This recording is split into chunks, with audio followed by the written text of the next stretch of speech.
Ternyata tidak hanya di satu daerah ada tercatat 6 klaster baru. Ini karena sekolah tatap muka sudah mulai dibuka. Ada klaster sekolah Tulung Agung, klaster sekolah Kalimantan Barat, kemudian klaster sekolah Tegal, klaster sekolah Sumedang, klaster sekolah Pati, dan juga Balikpapan. Lantas apa upaya yang akan diambil? Apakah ini justru semakin banyak nantinya sekolah-sekolah yang menjadi klaster baru penyebaran COVID-19? Kami sudah terhubung dengan 3 narasumber. Sudah ada Dr. Harrison, ini Kadis Kesehatan Pemprov Kalimantan Barat, kemudian juga ada Galih Nusantoro, juru bicara Satgas COVID-19 Kabupaten Tulung Agung, dan juga ada Tri Yunis Miko, ini epidemiologi UI. Selamat pagi Bapak-Bapak.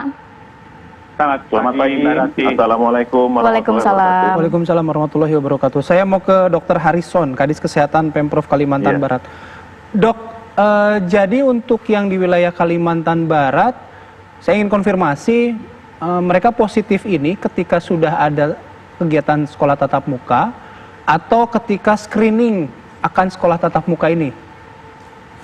Ya, terima kasih Mas Bayu. Jadi saya luruskan dulu bahwa ini sebenarnya kita mempersiapkan sekolah tatap muka pada awal bulan Agustus.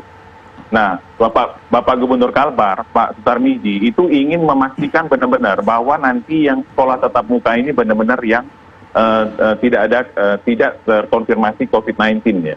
Jadi Dinas Kesehatan Provinsi bersama Dinas Kesehatan Kabupaten Kota diminta untuk melaksanakan uji swab PCR terhadap semua guru dan siswa yang ada di ibu kota kabupaten kota dulu di Kalimantan Barat ini.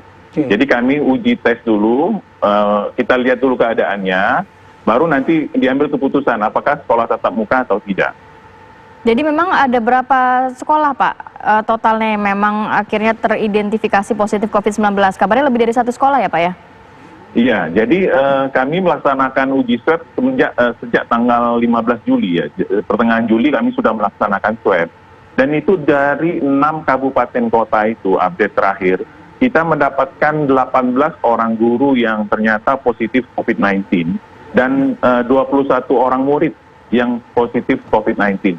Ini sekitar 3% dari populasi murid atau guru yang kami periksa sampel swabnya. Nah, sampai sekarang jumlah atau pemeriksaan tes swab ini sudah mencakup seluruh populasi murid dan guru belum Pak?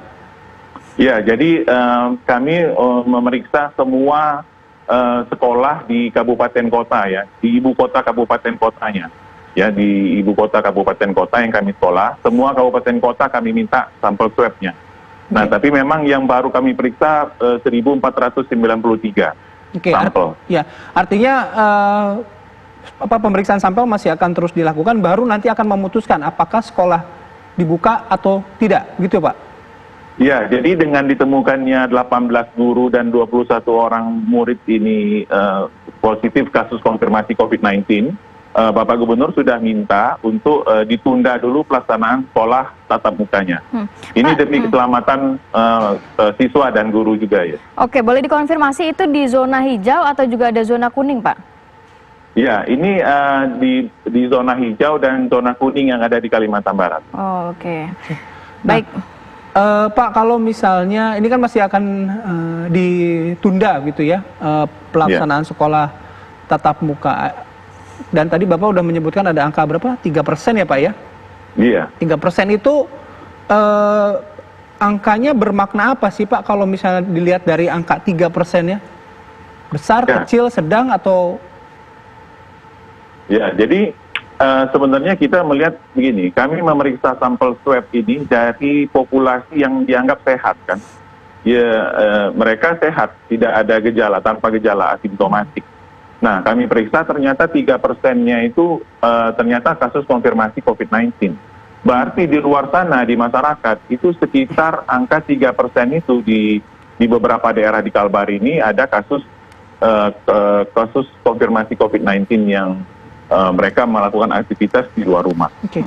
Nah, dari 3% yang tadi ya, ada siswa dan juga guru. Tapi kan mungkin jadi pekerjaan tambahan ketika harus men-tracing mereka-mereka yang kontak dengan 3% ini, Pak.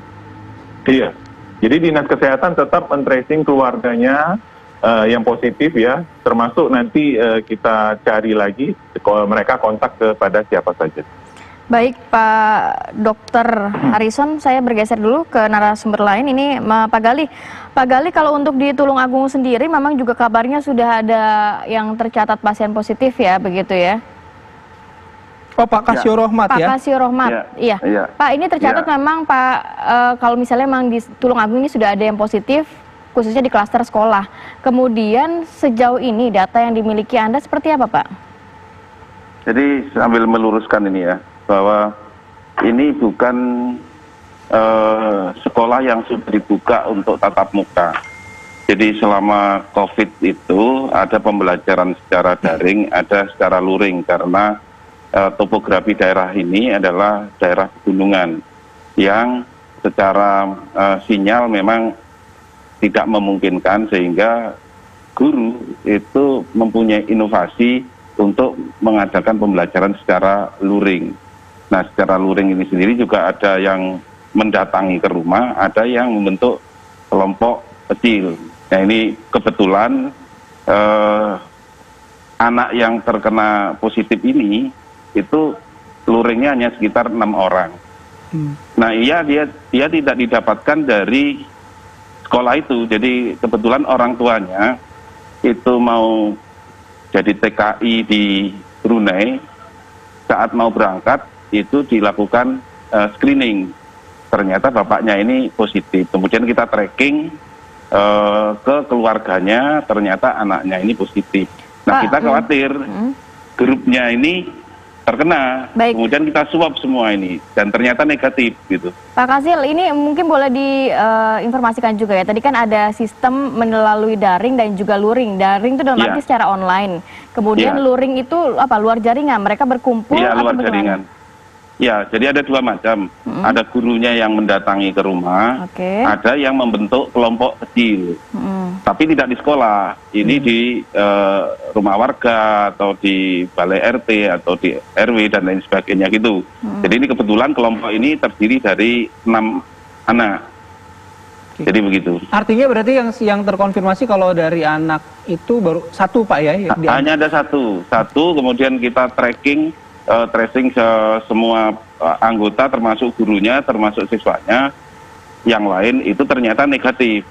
Jadi berarti pembelajaran luring selama ini di sana itu sudah mengikuti protokol kesehatan, karena terbukti bahwa meskipun ada satu anak yang positif itu tidak menularkan kepada teman-teman yang lain. Iya, itu kan tapi baru dari satu kelompok belajar nih Pak. Iya. Nah, bagaimana dengan kelompok belajar lainnya Pak? Nah, makanya itu ini kan kalau untuk ke anak-anak yang masih SD ini masih belum kita perkenankan untuk buka sekolah dengan tatap muka. Sementara ini yang SMP SMA ini pada 18 Agustus nanti akan dibuka. Nah, ini kita sedang mengupayakan untuk melakukan screening di sekolah-sekolah yang mau dibuka itu sebagai antisipasi. Screeningnya dalam arti juga ada swab test begitu Pak? Iya, kita akan melakukan testing, yang jelas. Ini hari ini juga kita akan melakukan upaya-upaya itu untuk agar nanti tanggal 18 kalau memang masuk anak-anak ini aman. Tapi yang jelas untuk SD masih belum diperkenankan untuk buka.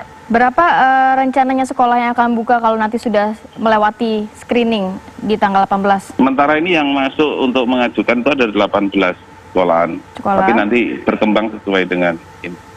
Jadi Dinas Kesehatan melakukan asesmen awal kepada sekolah-sekolah yang mau buka dan tatap muka, terutama yang untuk SMP dan SMA. Oke, baik. Nanti kita akan berbincang dengan epidemiolog, dengan Dr. Miko, tapi kita harus jeda terlebih dahulu. Kami akan kembali sesaat lagi.